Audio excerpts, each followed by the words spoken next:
आज का हमारा टॉपिक है जिस पे हम डिस्कस करने वाले हैं वो है कि अगर जॉब पोर्टल साइट पे हमने प्रोफाइल क्रिएट कर ली है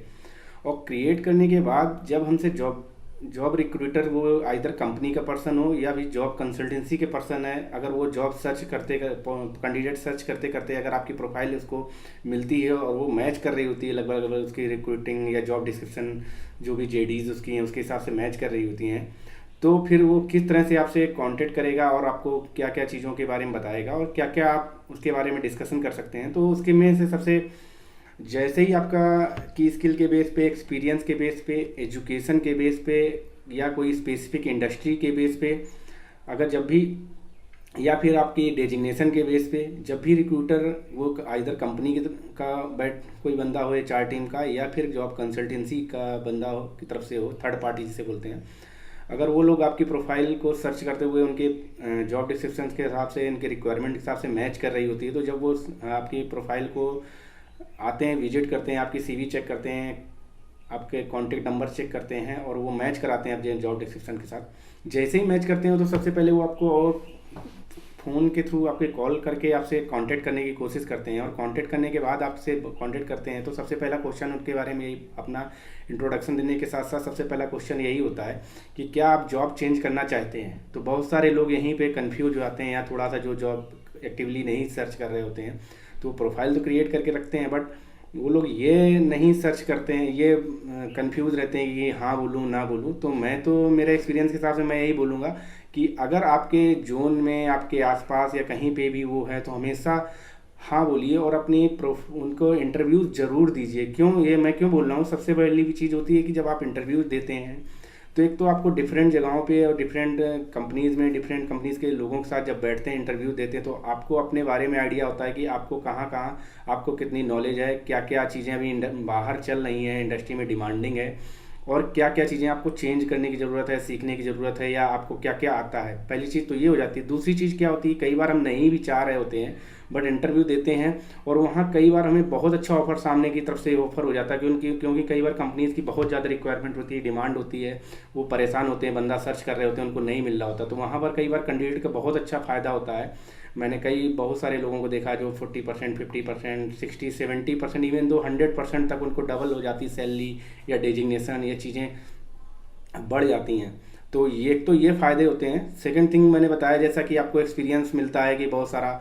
तीसरी चीज़ सबसे बड़ी बात होती है कि अगर आप इंटरव्यू दे रहे हैं और शॉर्टलिस्ट होते हैं या नहीं, अगर शॉर्टलिस्ट होते भी हैं तो आपको वो लोग ज़बरदस्ती आपको जॉब के लिए पकड़ के नहीं ले जाने वाले हैं कि आपने इंटरव्यू दिया तो आपको रख लेंगे। ऐसा भी नहीं है। जब आप इंटरव्यू देते हैं तो आपका सिलेक्शन हो जाता है, उसके बाद आपको डिसाइड करना होता है कि आप अपनी करंट कंपनी को जो क्विट करना चाहते हैं या नहीं करना चाहते हैं, नई लोकेशन पे रिलोकेट होना चाहते हैं, नहीं होना चाहते हैं।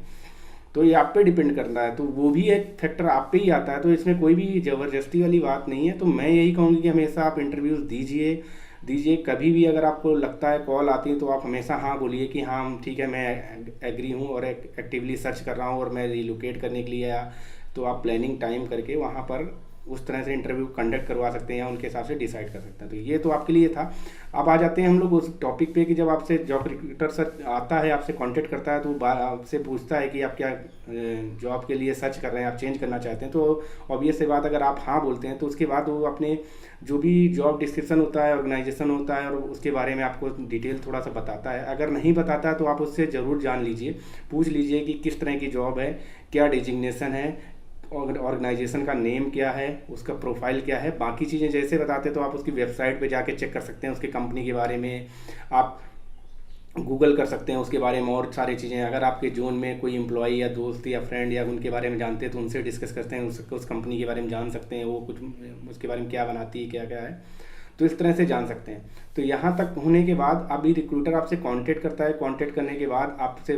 पूछता है, जब आप एग्री हो जाते हैं तो उसके बाद उसका काम क्या रहता है कि वो अपने और अगर थर्ड पार्टी है, कंसल्टेंसी वाला है, तो सबसे बड़ी चीज़ क्या करता है, वो उस आपकी सीवी को सिलेक्ट करता है। अगर अपडेटेड सीवी होती है तो वो आपको उससे पूछता है कि क्या मैं कंपनी को फॉरवर्ड कर दूं आपका सीवी। अगर अपडेटेड सीवी नहीं होता है, वो आपका जॉब पोर्टल साइट पे अपडेटेड नहीं लगा होता है, तो आपसे बोलता है कि जो आज करंटली जिस दिन बात हो रही है यहाँ तक के लिए आप अपडेटेड सीवी अपडेट कर लीजिए, और अपडेट करके वो अपने कॉन्टैक्ट जो भी मेल आईडी या व्हाट्सअप नंबर जो भी शेयर करते हैं, बोलते हैं इसमें आप दे दीजिए।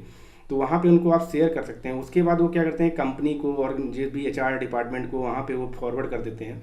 उसके बाद एचआर डिपार्टमेंट क्या करता है, उसको अपने जॉब डिस्क्रिप्शन के हिसाब से मैच करता है। उसके हिसाब से लगभग लगभग 70%, 60% या 80%, अगर जो भी उसमें डिमांडिंग स्किल होती हैं अगर वो मैच कर रही होती हैं, experience, education and designation and other thing skills जो भी हैं, तो उसके बाद वो क्या करता है, जिस डिपार्टमेंट के लिए ओपनिंग आई होती है तो उस डिपार्टमेंट को जिस डिपार्टमेंट के लिए ओपनिंग थी वो जिसके लिए सर्च कर रहे थे, तो उस डिपार्टमेंट हेड को वो सीवी भेज देते हैं। और डिपार्टमेंट हेड एक बार देख के एचआर को कंफर्म करते हैं, ठीक है इस कैंडिडेट को ये इस जॉब के लिए परफेक्ट है या नहीं है या मैच कर रहे हैं, तो इसके लिए आप इनको इंटरव्यू के लिए कॉल करिए। तो एचआर टीम फिर थर्ड पार्टी को इंस्ट्रक्शन देती है कि आप इनको कॉल के लिए बुला लीजिए, इंटरव्यू इनका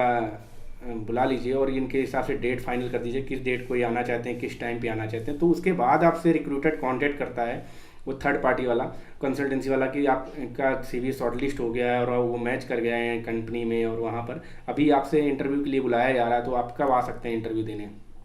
तो उसके हिसाब से आपको डेट टाइम देना होता है। तो मेरे हिसाब से हमेशा डेट टाइम ऐसा दीजिए कि थोड़ा सा प्रिपेयर करके आप हमेशा जाया करिए, चाहे आप जॉब सर्च कर रहे हो या नहीं कर रहे हो। इसलिए क्योंकि अगर आप थोड़ा बहुत प्रिपेयर करके जाते हैं और कहीं आपका इंटरव्यू निकल जाता है और सामने वाली कंपनी की बहुत ज़्यादा ही ज़रूरत होती है उनको बंदे की उस टाइम पे, तो काफ़ी अच्छा पैकेज और चीज़ें, फैसिलिटीज़ और चीज़ें प्रोवाइड कर देते हैं आपको। तो आपके पास फिर ऑप्शन होता है कि आप करंट कंपनी के साथ रहें या फिर आप आगे जा सकते हैं, और ये आप पे डिसीजन रहता है कि क्या करना है दोनों का। तो ये इस तरह से आप सर्च करते हैं। उसके बाद जब आप फाइनल करते हैं तो वो लोग आपको डेट और चीज़ें डिसाइड करते हैं।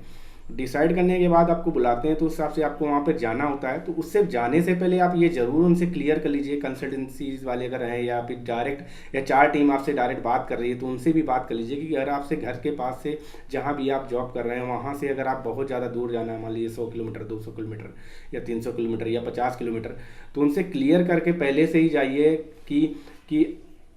क्लियर करके जाने से पहले आप उनको इंटरव्यू कॉल लेटर वो लोग भेजते हैं तो उसमें पहले से ही लिखवा लीजिएगा या उनसे क्लियर बात कर लीजिएगा कि अगर आप वहाँ पर जाना चाह रहे हैं तो क्या वो ट्रांसपोर्टेशन का सारा चार्जेस देंगे कि नहीं देंगे। बहुत सारी कंपनियाँ देती हैं बट वो बताना नहीं चाहती हैं और ना ही बताती हैं, क्योंकि कैंडिडेट्स को, बहुत सारे कैंडिडेट्स को नहीं पता होता उनके बारे में और वो पूछते भी नहीं हैं और वो मांगते भी नहीं हैं। तो आप लोग को से इस तरह से होता है तो एक बार उनसे कंफर्म जरूर कर लीजिए कि अगर हम यहाँ से इतने दूर जाएंगे तो क्या हमें ट्रांसपोर्टेशन कॉस्ट, वहाँ तक इंटरव्यू के लिए जो जा रहे हैं जो भी ट्रांसपोर्टेशन आने जाने का, वो हम वाया ट्रेन जाएंगे, फ्लाइट जाएंगे या फिर वाया अपनी खुद पर्सनल गाड़ी से जाएंगे, ऑटो से जाएंगे, तो उसका किसका चार्ज देने वाले हैं और क्या फेयर देने वाले हैं, फेयर और चार्जेस क्या देने वाले हैं। तो बहुत सारी कंपनियां अगर दूर आपको ट्रैवल करना 100-200 किलोमीटर तो वो थर्ड एसी का आसपास से स्टार्ट करते हैं। थर्ड एसी, बहुत सारी फर्स्ट एसी, सेकंड एसी की ट्रेन का टिकट का किराया पूरा देते हैं, जो भी आप टिकट लगा के जाते हो। तो वो जब वहाँ पर टिकट आप इंटरव्यू होने के बाद आप उनको देते हो, दिखाते हो, तो वो रिफंड करते हैं उसके बेस पे पैसा आपको तुरंत, या तो बहुत सारी कंपनियां रिफंड कर देती हैं, आपका बैंक अकाउंट नंबर ले लेती हैं तो उस पर रिफंड करती हैं। तो ये हो गया, ट्रेन के थ्रू जाते हैं। उसके बाद अगर आप ट्रेन वहाँ तक हम ऑर्गेनाइजेशन तक नहीं जाती है, उसके बीच में जहाँ भी स्टेशन छोड़ देती है वहाँ से भी जो लोकल ऑटोज़, रिक्शा या जिसके थ्रू भी आप कंपनी तक पहुँचते हो वहाँ तक का जो भी चार्जेस रहता है, तो वो तो ऑब्वियस सी बात है, कंपनी जिस लोकेशन में होती है तो वहाँ उनके आसपास एरिया के बारे में उनको चार्जेस पता रहते हैं कि ये चार्जेस ऑटो वाला कितना लेता है, रिक्शा वाला कितना लेता है, तो एक एवरेज उनको पता रहता है। बट फिर भी कई बार कैंडिडेट के साथ क्या होता है कि पहली बार वहाँ जाते हैं तो ऑटो वाले, रिक्शा वाले कुछ ज़्यादा पैसे ले लेते हैं। तो आप एक जेन्युइन वहाँ बता सकते हैं, क्योंकि उसका तो स्लिप या पर्ची कुछ देते नहीं हैं ऑटो वाले, रिक्शे वाले, तो उनको बता सकते हैं कि सर मेरा इतना लिया हुआ है, तो वो खुद ही सामने से बताते हैं कि नहीं इतना चलता है, इतना तो लेते हैं बट आपसे थोड़ा बहुत ज़्यादा ले लिया अगर, तो फिर वो आपका रिफंड कर देते हैं सारा पैसा। तो तुरंत या तो अकाउंट में करेंगे या कैश में दे देंगे या फिर किसी भी फॉर्म में आपको रिफंड कर देंगे। तो ये है कि आप जब भी इंटरव्यू कंडक्ट के लिए जाएं तो उनसे एक बार बात जरूर कर लें कि क्या क्या आपको रिफंड पैसे मिलेंगे। इसके साथ साथ वो आप जब भी आप इंटरव्यू के लिए जाते हैं, अगर वो लंच टाइम है या कुछ भी है तो उस टाइम पे आपको खाने के लिए भी उनसे पूछ सकते हैं, उस टाइम पे जब कंपनी में होते हैं, कि क्या लंच का यहाँ पर कैंटीन में प्रोवाइड करेंगे सर, कि लंच करना है, कहाँ से करना है, बाहर जाना है मुझे, तो वो एक बार बात कर लेंगे। तो वो भी वो लगभग फ्री फैसिलिटीज़ रहती है 90% का ऑर्गेनाइजेशन में। तो इस तरह से आप बात कर सकते हैं और जब भी क्लियर करके इस तरह से जा सकते हैं। और ये चीज़ें कॉल लेटर में हमेशा जो ट्रैवलिंग का एक्सपेंसेस होते हैं वो लगभग उसमें कॉल लेटर में दे देते हैं, लिख देते हैं बहुत सारे ऑर्गेनाइजेशन, अगर आप कर देते हैं तो उसके बेस पे ही वो रिफंड करते हैं। तो जब वहाँ पर आप जाना होता है तो कॉल जो इंटरव्यू कॉल लेटर आता है उसमें कई सारे बेसिक डिटेल रहती है कि आपके कंपनी का नाम क्या है, जहाँ पे जाना है, किससे मिलना है, जाके उनका नाम रहता है चार में है, उनका कॉन्टैक्ट नंबर रहेगा, कंपनी का एड्रेस रहेगा, लोकेशन रहेगा, टाइमिंग किस टाइमिंग पे मिलना है जाके और किससे किससे मिलना है जाके वो रहेगा। तो आप उसके बेस पे उनसे कांटेक्ट कर सकते हैं। कई बार जब आप काफ़ी दूर से जाते हैं तो वहाँ पे वो जगह नहीं ढूंढ पाते हैं, तो उसके बेस में कंटिन्यूस आप कंसल्टेंसी वाले उस बंदे से जो बीच में आपके लिए अरेंज करा रहे होते हैं इंटरव्यू, या फिर एचआर टीम के जो बंदे अगर डायरेक्ट कांटेक्ट कर रहे हैं तो वो डायरेक्ट आप उनसे कांटेक्ट करके कॉल करके पता कर सकते हैं कि सर मैं भी इस लोकेशन में हूँ, यहाँ से मुझे समझ नहीं आ रहा अभी आगे कैसे जाना है। तो वहाँ से भी आप उस तरह से बात कर सकते हैं, जा सकते हैं, और वो उस हिसाब से इंटरव्यू के लिए जाइए। मेरे हिसाब से प्रिपेयर होकर हमेशा जाइए और जितना भी हो सकता है। और बेसिक चीज़ें हैं हर ऑर्गेनाइजेशन में, अगर आप एक्सपीरियंस बंदे हैं तो हमेशा आपसे जो सीवी में लिखा होता है, आपने जो डाला होता है, मैक्सिमम 80% इंटरव्यू उसी से होता है। 20% वो इधर उधर से बात करते हैं। अगर सेम इंडस्ट्री से आप नहीं हैं तो आपका लगभग 90% 95% इंटरव्यू आपका उसी से सीवी से ही होने वाला है। तो सीवी में जो भी आप लिखिएगा, जो आपको आता हो, लगभग वही चीज़ें उनमें डालिएगा। ऐसा नहीं कि कुछ भी किसी दोस्त की सीवी थी उसको उस पर कॉपी करके पेस्ट कर दिया है और वो मेरे को पता भी नहीं है, उसके बेस पे इंटरव्यू दे रहे हैं, तो वो आपके लिए ही फ़ायदेमंद नहीं होगा। तो इस तरह से आप प्रिपेयर करेंगे तो आपका बहुत अच्छी जगह कहीं शॉर्ट लिस्ट तो हो ही जाएंगे और सिलेक्शन हो जाएगा। तो अगर वीडियो अच्छा लगा है तो वीडियो को लाइक करें, चैनल को सब्सक्राइब करें। चैनल सब्सक्राइब करने के बाद बेल आइकन जरूर प्रेस करें ताकि आने वाले वीडियोज आप तक सबसे पहले पहुंचे, जो कि आपकी इन्फॉर्मेशन के लिए काफ़ी अच्छे रहेंगे। और अगर आप लोग किसी टॉपिक पे वीडियो चाहते हैं तो कमेंट करके ज़रूर बताइए कि किस टॉपिक पे आप वीडियो चाह रहे हैं, तो उस पर हम वीडियो बनाने की ज़रूर कोशिश करेंगे।